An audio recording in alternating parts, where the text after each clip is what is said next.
पहला क्वेश्चन जरा नोट करिएगा बच्चों।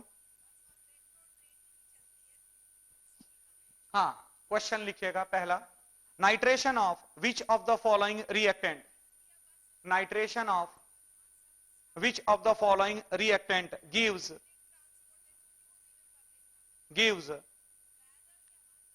maximum percentage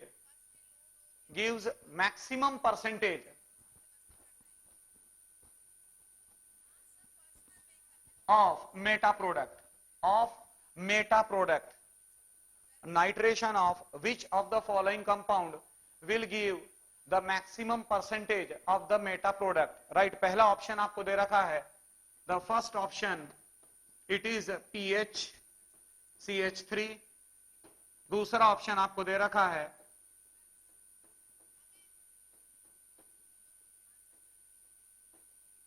it is benzene, the third one is the pH NH2, and the fourth one is the isopropyl benzene.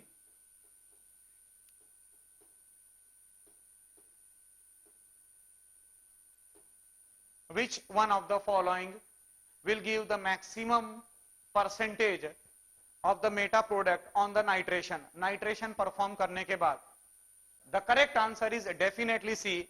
The correct answer is definitely C. देखिएगा कैसे होता है, यहां पर एनिलीन है, ये एनिलीन का सिस्टम है, राइट? कुछ मैं केसेस आपको ले रहा हूं बच्चों इलेक्ट्रोफिलिक एरोमेटिक सब्स्टिट्यूशन के ऊपर बेस्ड, राइट? जो फिनॉल देता है, जो फ्रीडल क्राफ्ट रिएक्शन है, वो फ्रीडल क्राफ्ट रिएक्शन भी अपने आप में एग्जाम्पल है इलेक्ट्रोफिलिक एरोमेटिक सब्स्टिट्यूशन का, इसमें तो कोई डाउट नहीं है किसी बच्चे को। आप अल्काइलेशन परफॉर्म करते हो, बराबर है, तो अल्काइल ग्रुप बेंजीन के सिस्टम पर अटैक करता है, राइट? आप एसाइलेशन परफॉर्म करते हो, जो एसाइल ग्रुप होता है वो भी बेंजीन के सिस्टम पर अटैक करता है, राइट? तो यहां पर ये जो हमारा एनिलीन है इट इज NH2। मेरा क्वेश्चन ये था कि इन चारों में से नाइट्रेशन अगर आपने परफॉर्म किया by taking concentrated HNO3 and conc H2SO4 तो मैक्सिमम मेटा प्रोडक्ट किस में मिलेगा? And the answer is undoubtedly it is aniline. Why it is aniline? क्योंकि जब आपने नाइट्रेटिंग मिक्सचर लिया, nitrating mixture is definitely the conc HNO3 and H2SO4, right? अब होता क्या है बच्चों, मीडियम बहुत ज्यादा एसिडिक होता है, और मीडियम जब बहुत ज्यादा एसिडिक होगा तो जो H पॉजिटिव है, राइट, मीडियम का जो H पॉजिटिव है वो नाइट्रोजन के लोन पेयर पर अटैक करेगा, और जब ये नाइट्रोजन के लोन पेयर पर अटैक करेगा तो उसकी वजह से nitrogen it becomes positive charge, और जब नाइट्रोजन बहुत ज्यादा पॉजिटिव चार्ज, जब नाइट्रोजन के ऊपर कंप्लीट एक पॉजिटिव चार्ज आएगा, जब नाइट्रोजन यूनिट पॉजिटिव चार्ज हो जाएगा, राइट, तो बच्चों ये मानकर चल लीजिए कि फिर वो भयंकर डीएक्टिवेटर की तरह काम करेगा, बहुत ज्यादा डीएक्टिवेटर की तरह काम करेगा। और नाइट्रेशन का ये तो अच्छी बात क्या है, अब आप बोलेंगे कि सर जब डीएक्टिवेटर की तरह काम कर रहा है तो नाइट्रोनियम आयन बेंजीन के सिस्टम पर अटैक क्यों कर रहा है? वो नाइट्रोनियम आयन बेंजीन के सिस्टम पर इसलिए अटैक करता है क्योंकि नाइट्रोनियम आयन अपने आप में बहुत ही बढ़िया इलेक्ट्रोफाइल है, बहुत बढ़िया इलेक्ट्रोफाइल की तरह काम करता है, और क्योंकि नाइट्रोनियम आयन बहुत बढ़िया इलेक्ट्रोफाइल की तरह काम करता है, राइट, तो इसीलिए वो बेंजीन के सिस्टम पर अटैक करेगा। बट अब वो ऑर्थो पोजीशन पर अटैक नहीं करेगा या पैरा पोजीशन पर अटैक नहीं करेगा, अब वो मेटा पोजीशन पर अटैक करेगा। क्यों मेटा पोजीशन पर अटैक करेगा? क्योंकि जो नाइट्रोनियम आयन जब वो मेटा पोजीशन के ऊपर अटैक करेगा, तो जब नाइट्रोनियम आयन मेटा पोजीशन पर अटैक करेगा तो सिग्मा कॉम्प्लेक्स ज्यादा स्टेबलाइज करेगा। आप बोलेंगे सर सिग्मा कॉम्प्लेक्स कैसे स्टेबलाइज करेगा, जरा बताइए हमें।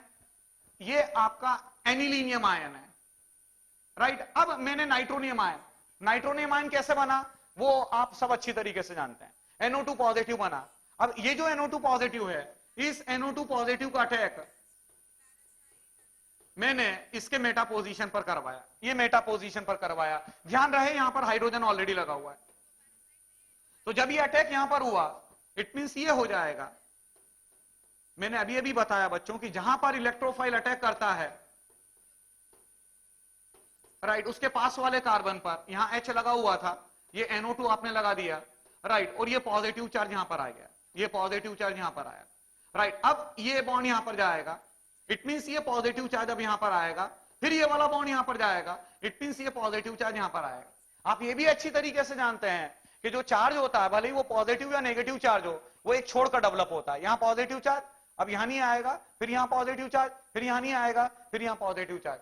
तो ये जो सिग्मा कॉम्प्लेक्स बनाया आपने, ये सिग्मा कॉम्प्लेक्स ज्यादा स्टेबलाइज करेगा ना। आप बोलेंगे सर क्या स्टेबलाइजेशन हो रहा है, मतलब यहां पर ऐसा कोई कैनोनिकल फॉर्म नहीं है, ऐसा कोई कैनोनिकल फॉर्म नहीं है जिसमें जिस कार्बन पर ये NH3 पॉजिटिव ग्रुप लगा है, ठीक उसी कार्बन पर पॉजिटिव चार्ज आ रहा हो। क्योंकि जो NH3 पॉजिटिव होता है उसका बहुत ही पावरफुल माइनस आई इफेक्ट होता है। और अगर मान लीजिए कि कोई ऐसा सिग्मा कॉम्प्लेक्स बनाया आपने जिसमें जिस कार्बन पर NH3 पॉजिटिव लगा हुआ है, ठीक उसी कार्बन पर पॉजिटिव चार्ज डेवलप हो जाए, बराबर है, तो भयंकर रिपल्शन होगा। इसीलिए कहा जाता है कि एनिलीन का जो नाइट्रेशन अगर आप परफॉर्म करेंगे तो बहुत बड़ा परसेंटेज आपको मेटा प्रोडक्ट मिलेगा, बहुत बड़ा परसेंटेज, मतलब तकरीबन आपको ये परसेंटेज अप्रोक्सीमेटली अप टू 50%, 50% के आसपास आपको मेटा प्रोडक्ट मिलता है, राइट। इसीलिए एनिलीन का नाइट्रेशन अगर परफॉर्म करना हो तो पहले तो आपको NH2 ग्रुप को प्रोटेक्ट करना पड़ेगा, जो अपन आगे पढ़ेंगे, जो नाइट्रोजन के डेरिवेटिव अपन पढ़ेंगे, आगे चलकर पढ़ेंगे। और यही वजह है, ये भी सारे बच्चे ध्यान में रखिएगा, इसीलिए एनिलीन भी पुअर यील्ड देता है। Aniline does not gives good yield of the Friedel craft reaction, क्योंकि फ्रीडल क्राफ्ट रिएक्शन में कोई ना कोई आप लेविस एसिड का इस्तेमाल करते हैं। तो होता क्या है कि वो जो लेविस एसिड आप लेते हैं, वो लेविस एसिड नाइट्रोजन के लोन पेयर पर अटैक करता है, nitrogen becomes a positive charge, right, and then it act as a deactivator. और मैंने क्या बोला कि फ्रीडल क्राफ्ट में जो इलेक्ट्रोफाइल्स होते हैं फ्रीडल क्राफ्ट रिएक्शन में, भले ही वो अल्काइलेशन हो या एसाइलेशन हो, उसका जो इलेक्ट्रोफाइल है वो बहुत ज्यादा सेंसिटिव होता है टुवर्ड्स द मतलब सेंसिटिव होता है। अगर थोड़ा सा भी बेंजीन रिंग पर कोई डीएक्टिवेटर लगा है तो आपको फ्रीडल क्राफ्ट रिएक्शन में गुड यील्ड नहीं मिलेगी। सारे बच्चे इस बात को ध्यान में रखिएगा, राइट। अगला केस में ले रहा हूं, देखिएगा।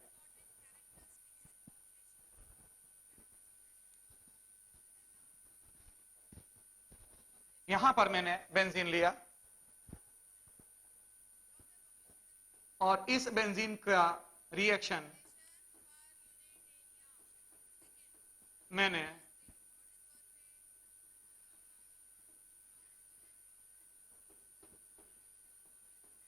In the presence of AlCl3 करवाया, AlCl3 करवाता हूं मैं, तो मेरे को 3 प्रोडक्ट्स मिल रहे हैं यहां पर। पहला प्रोडक्ट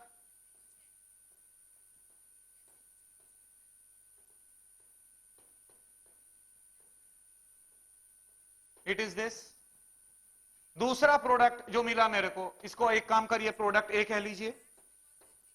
जो प्रोडक्ट बी हमारे को मिलता है,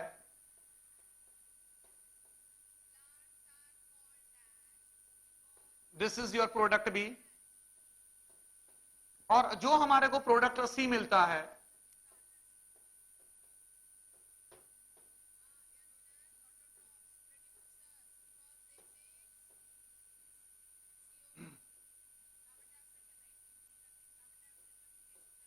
ये आपका प्रोडक्ट सी मिलता है। This is your product C, right. अब यहां पर क्या आइडेंटिफाई करना है आपको? ऑब्वियसली आप AlCl3 ले रहे हैं, मतलब आप फ्रीडल क्राफ्ट रिएक्शन परफॉर्म कर रहे हैं, राइट, बाय टेकिंग बेंजीन, और बेंजीन की रिएक्शन आपने किसी एसाइल क्लोराइड के साथ करवाई, राइट, AlCl3 के साथ में। ये जो 3 प्रोडक्ट हैं A, B and C, right, इसमें आपको आइडेंटिफाई करना है कि which one is the major product. Major product कौन होगा? बनते तो तीनों हैं, A भी बनता है, B भी बनता है और C भी बनता है। You have to identify the major product and justify the reason कि वो क्यों ऐसा बन रहा है। It is slightly a tough question. It is slightly a tough question. यहां पर जो मेजर प्रोडक्ट के रूप में मिलता है that is definitely C. C जो है वो आपका मेजर प्रोडक्ट के रूप में मिलता है, राइट। अब सवाल ये उठता है कि ऐसा क्यों हुआ? Why the compound C is a major product? देखिएगा, समझिएगा। यहां पर क्या हुआ, आपने AlCl3 लिया। अब होता क्या है कि ये जो है इसको मैं ओपन अप कर रहा हूं आपके सामने, C, here it is CH3, यहां CH3, here CH3 and it is a C double bond O and here it is Cl। अब आपने AlCl3 लगाया, तो जिस समय आप AlCl3 लगाएंगे तो ये Cl नेगेटिव निकाल लिया, माइनस ऑफ AlCl4 नेगेटिव, और ये बन गया आपका C, CH3, CH3, CH3 and here it is a C double bond O, right, और कार्बन के ऊपर पॉजिटिव चार्ज आ गया, राइट। ये बात जरूर है कि ये जो पॉजिटिव चार्ज है, ये पॉजिटिव चार्ज स्टेबलाइज कर रहा है। अब यहां पर क्या होगा बच्चों कि ये जो है यहां बेंजीन आपने ले रखा है, दिस इज बेंजीन। सारे बच्चे बिल्कुल ध्यानपूर्वक बात को सुनिएगा, ये बेंजीन ले रखा है। आप अच्छी तरीके से जानते हैं कि बेंजीन कोई एक्टिवेटेड ग्रुप नहीं लगा हुआ, तो एक्टिवेटेड ग्रुप नहीं लगा हुआ है, राइट। इसका मतलब यह है कि न्यूक्लियोफाइल, ये बेंजीन रिंग अपने आप में न्यूक्लियोफाइल है, तो बहुत ज्यादा सिस्टम एक्टिवेटेड नहीं है, और बहुत ज्यादा सिस्टम एक्टिवेटेड नहीं है, इसीलिए जो इलेक्ट्रोफाइल है, जो इलेक्ट्रोफाइल है, राइट, वो इलेक्ट्रोफाइल जब तक इस पर अटैक करने पहुंचे उसके पहले ही यहां पर कार्बन मोनोऑक्साइड निकल जाती है, माइनस कार्बन मोनोऑक्साइड निकल गई, और ये जो कार्बन मोनोऑक्साइड निकली यहां पर, राइट, तो पीछे रह गया tertiary butyl carbocation CH3, C, CH3, CH3 and it is positive charge, right. ये कार्बन मोनोऑक्साइड गैस के फॉर्म में निकल गई, राइट। मतलब जब तक ये अटैक करने वहां तक पहुंचे बेंजीन पर, राइट, उसके पहले ही यहां पर कार्बन मोनोऑक्साइड निकल जाती है, और ये जो कार्बन मोनोऑक्साइड निकली है उसकी वजह से चार्ज मरता नहीं है, चार्ज ट्रांसफर होता है। जो कार्बन पर पॉजिटिव चार्ज है वो अब दूसरे कार्बन पर आ चुका है, टर्शरी ब्यूटाइल कार्बोकेटायन के बन चुका है। अब ये जो टर्शरी ब्यूटाइल कार्बोकेटायन है, वो टर्शरी ब्यूटाइल कार्बोकेटायन बेंजीन पर अटैक करेगा तो ये प्रोडक्ट मिलेगा, ये बी मिल गया, मतलब बी तो आपने जस्टिफाई कर दिया, राइट।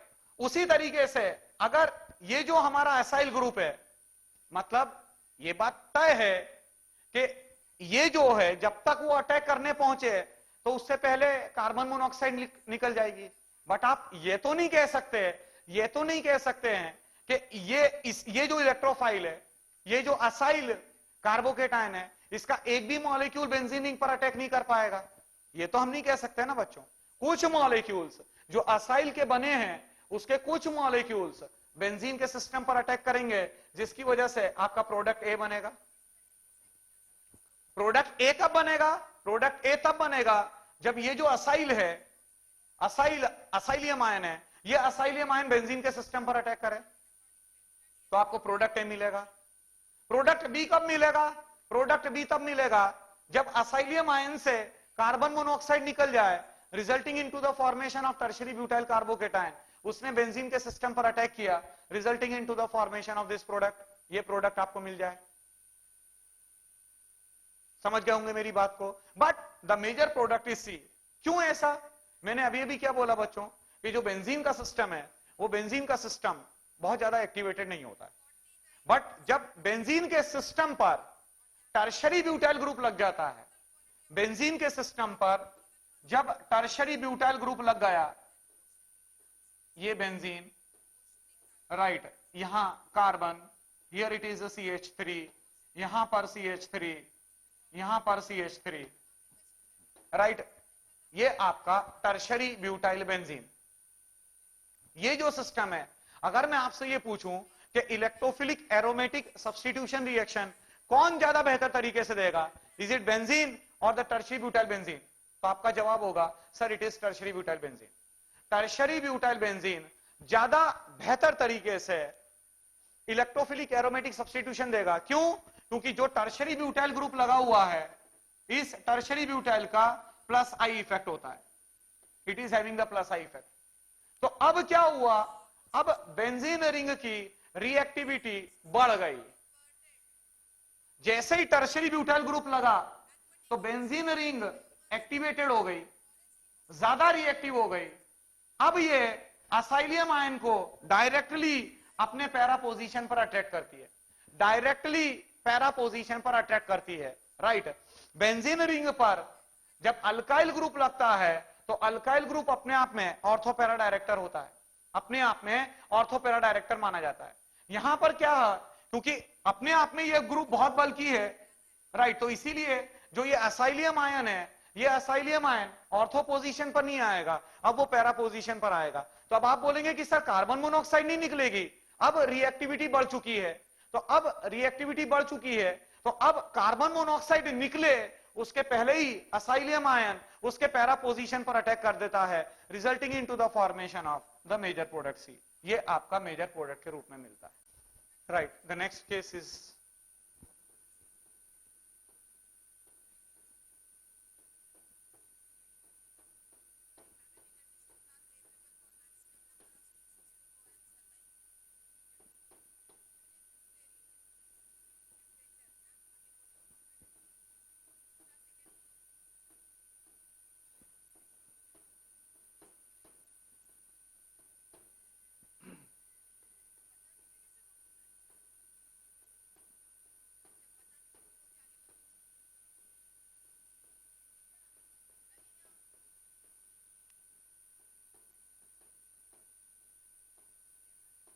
राइट। ये जो क्वेश्चन है बच्चों, इसमें ए और बी आपको आइडेंटिफाई करना है। पहले एक बार क्वेश्चन को देख लीजिएगा।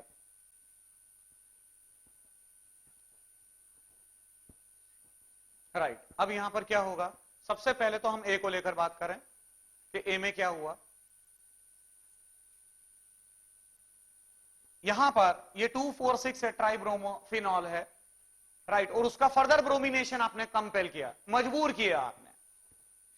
आप अच्छी तरीके से जानते हैं कि जब आप ब्रोमिनेशन परफॉर्म करते हो, ब्रोमीन वाटर के साथ जब आप रिएक्शन परफॉर्म करते हो तो फर्दर ब्रोमिनेशन नहीं होता है, बट मान लीजिए कि आपने उसको मजबूर किया, फर्दर ब्रोमिनेशन के लिए आपने मजबूर किया, आपने Br2 का मॉलिक्यूल लगाया, राइट। तो अब यहां पर जो है क्या प्रोडक्ट मिलेगा वो जरा चेक कर लीजिएगा।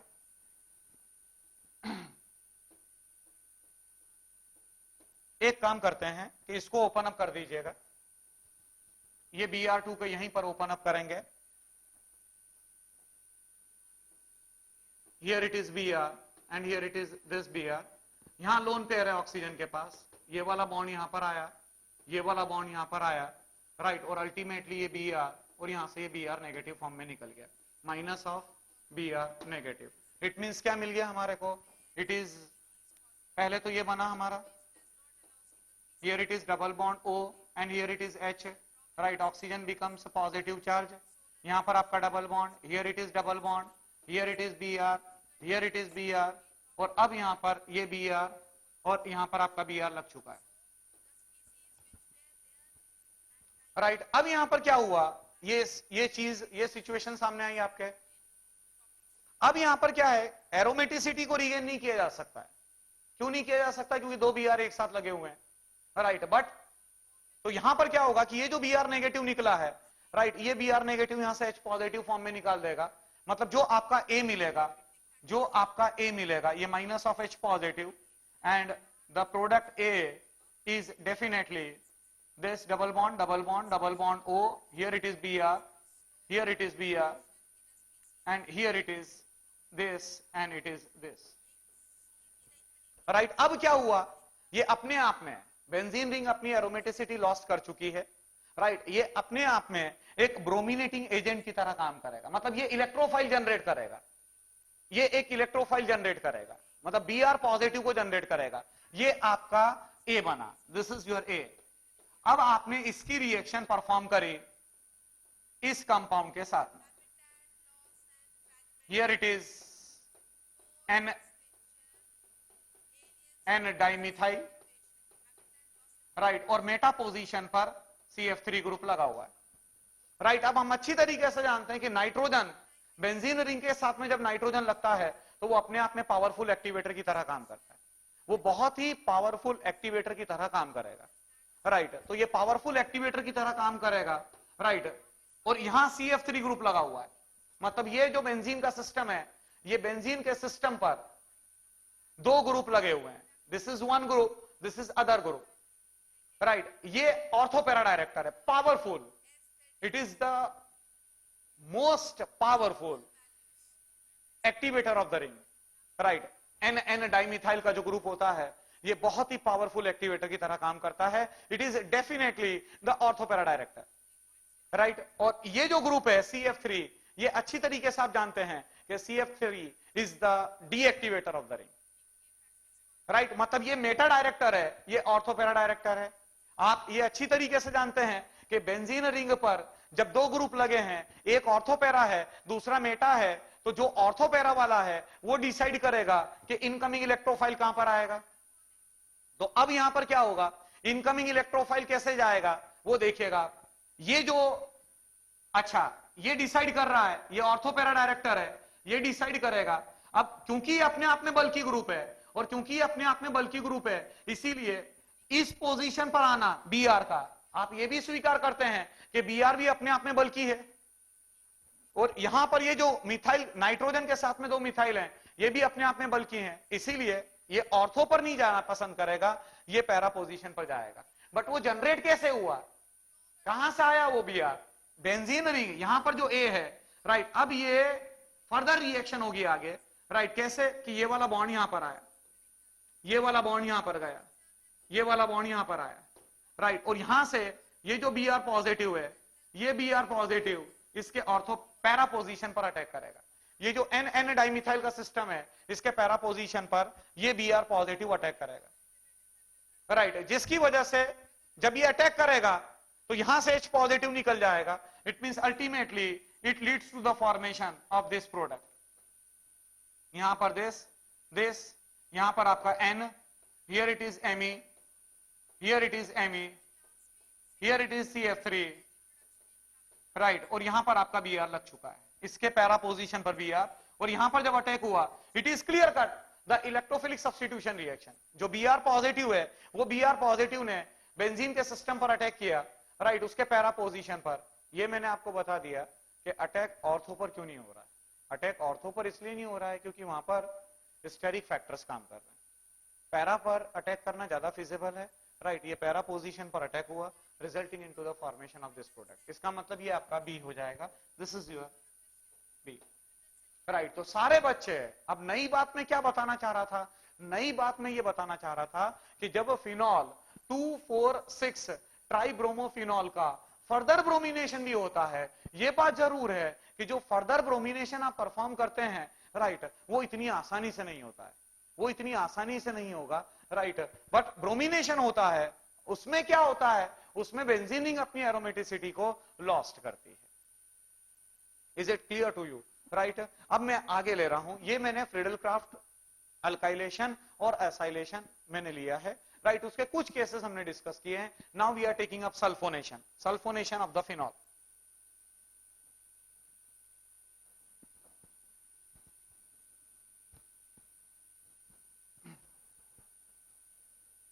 राइट, हेडिंग दीजिएगा सल्फोनेशन।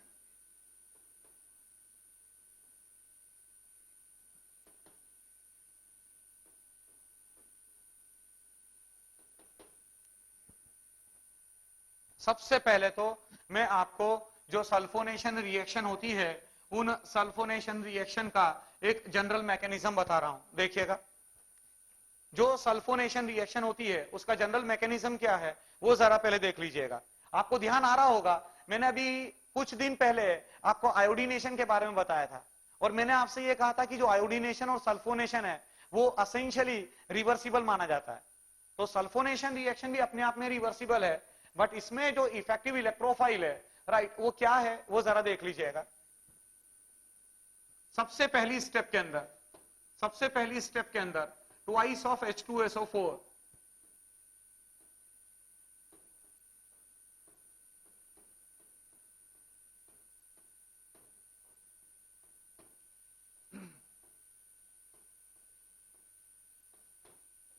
HSO4 नेगेटिव बनता है। देख लीजिएगा, रिएक्शन पूरी तरीके से बैलेंस है। हाइड्रोजन 3 4, ऑक्सीजन 4 और 3 और 8, 4 2 8, सल्फर 2 सल्फर 2 सल्फर, बैलेंस है। चार्ज दोनों साइड पर बैलेंस है। ये पहली स्टेप में SO3 का जनरेशन हुआ। सल्फोनेशन रिएक्शन में जो इलेक्ट्रोफाइल है वो SO3 माना जाता है, या फिर SO3 कैरियर माना जाता है। कोई भी SO3 को जो कैरी करता है, SO3 का जो कैरी करने वाला है, राइट, वो इलेक्ट्रोफाइल की तरह काम करता है। तो ये पहली स्टेप हुई।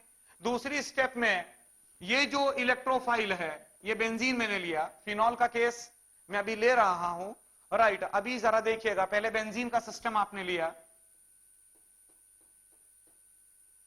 और अब SO3, S double bond O double bond O and it is double bond O reversibly attack करेगा। ये अटैक किया है इसने, right. It results into the formation of, here it is this, ये यहां पर H, इसके साथ में S डबल बॉन्ड O। जब ये अटैक करेगा, राइट, तो ऑब्वियस सी बात है कि ये O नेगेटिव हो जाएगा, राइट, और यहां पर पॉजिटिव चार्ज डेवलप हो जाएगा, राइट। तीसरी स्टेप में क्या हुआ? तीसरी स्टेप के अंदर, या उसी को आगे बढ़ा देता हूं मैं, तीसरी स्टेप में क्या हुआ? स्टेप नंबर 3, ध्यान रखना, ये स्टेप नंबर 3 में जो बाइसल्फेट आयन था, वो बाइसल्फेट आयन ने यहां से H पॉजिटिव निकाला, ये वाला बॉन्ड यहां पर शिफ्ट हो गया, right. It is again reversible, right. It results into the formation of S double bond O double bond O and it is O negative, right. और अल्टीमेटली चौथी स्टेप के अंदर, फोर्थ स्टेप के अंदर H3O पॉजिटिव, H3O पॉजिटिव जो बना है, ये देखिए बाइसल्फेट आयन यहां पर बेस की तरह काम कर रहा है तीसरी स्टेप में, और ये जो चौथी स्टेप आप परफॉर्म कर रहे हैं, इस चौथी स्टेप के अंदर H3O पॉजिटिव, राइट, उसको प्रोटोनेट करता है। H3O पॉजिटिव अपना प्रोटॉन देता है, राइट, और वो यहां पर आता है, resulting into the formation of the benzene sulphonic acid SO3H, benzene sulphonic acid, right. मतलब जो सल्फोनेशन है उसका जनरल मैकेनिज्म मैंने आपके सामने लिखा हुआ है, राइट। और सल्फोनेशन रिएक्शन 4 स्टेप में कंप्लीट होती है। अगर हम फिनॉल की बात करेंगे, अगर मैं फिनॉल की बात करूं,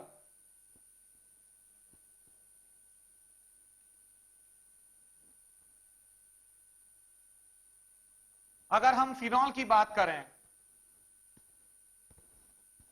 तो उसमें जब आप सल्फोनेशन परफॉर्म करते हैं, फिनॉल अपने आप में ऑर्थो पैरा डायरेक्टर है। इसका मतलब यह हुआ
रेट कंट्रोल मतलब kinetically controlled, and the equilibrium control it means thermodynamically controlled.